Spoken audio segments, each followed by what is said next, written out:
नमस्कार दोस्तों रेमंड के द्वारा जो डीमर्जर का अनाउंसमेंट किया गया था, कंपनी के द्वारा डीमर्जर के लिए रिकॉर्ड डेट फिक्स कर दी गई है।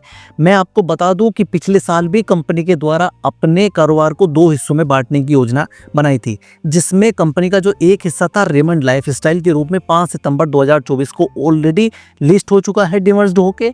अब कंपनी के डीमर्जर की बारी है रियल एस्टेट कारोबार की, जिसे अलग कंपनी यानी कि रेमंड रियल्टी लिमिटेड के नाम से लिस्ट किया जाएगा, जिसमें कंपनी के रियल एस्टेट बिजनेस का वर्टिकल डीमर्जर होना है। साथ ही साथ में जो कंपनी का इंजीनियरिंग बिजनेस है उसका भी रिस्ट्रक्चरिंग करने का प्लान कंपनी की ओर से किया गया है। अब बात करूं अगर मैं कंपनी के इंजीनियरिंग बिजनेस की, तो रेमंड को जो इंजीनियरिंग बिजनेस है उसे 3 वर्टिकल वे में वो कंपनी अब इनिशिएट करने जा रही है, जिसमें कंपनी का steel files and tools and hardware होगा।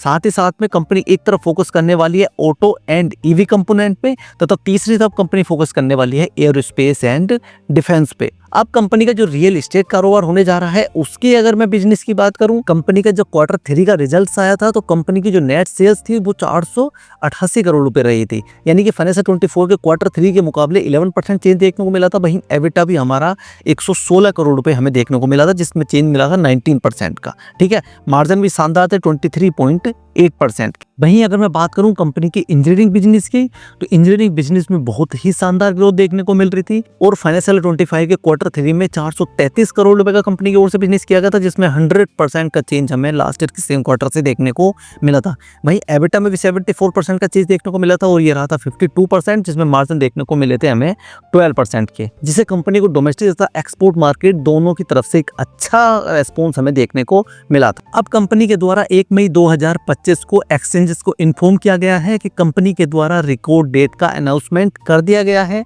कंपनी के द्वारा अगर मैं डीमर्जर के लिए रिकॉर्ड डेट की बात करूं तो वो रखी गई है 14 मई 2025। यानी हम कह सकते हैं कि अगर आपको रेमंड डीमर्जर का लाभ उठाना है तो आपको रिकॉर्ड डेट तक यानी 14 मई 2025 तक आपके अकाउंट में शेयर होने चाहिए। यानी उससे एक दिन पहले अगर आप शेयर बाय करते हैं तो रिकॉर्ड डेट तक आपके अकाउंट में रेमंड के शेयर होंगे, जिसके बाद में आपको 1:1 के अनुपात में आपको वहाँ शेयर मिल जाएंगे। यानी कि एक तो आपको जो रेमंड का शेयर है वो रहेगा ही रहेगा, साथ ही साथ में रेमंड रियल्टी बिजनेस का भी आपको एक शेयर मिल जाएगा। यानी कि 100 शेयर आपको अगर आपके पास में रेमंड के होंगे तो 100 शेयर आप रेमंड रियल्टी लिमिटेड के मिल जाएंगे। उसके बाद में कंपनी की ओर से रेमंड रियल्टी बिजनेस को NSE तथा BSE पे लिस्ट कराया जाएगा और दोनों कंपनी स्वतंत्र रूप से फिर कारोबार करती हुई हमें देखने को मिलने वाली है। जिसके बाद में रेमंड की अगर मैं बात करूं तो 3 अलग अलग लिस्टेड कंपनी हो जाएंगी। एक तो रेमंड लिमिटेड जो कि इसकी मेन कंपनी हो जाएगी, रेमंड लाइफस्टाइल जो कि लाइफस्टाइल कारोबार देखती है और ये ऑलरेडी 2024 में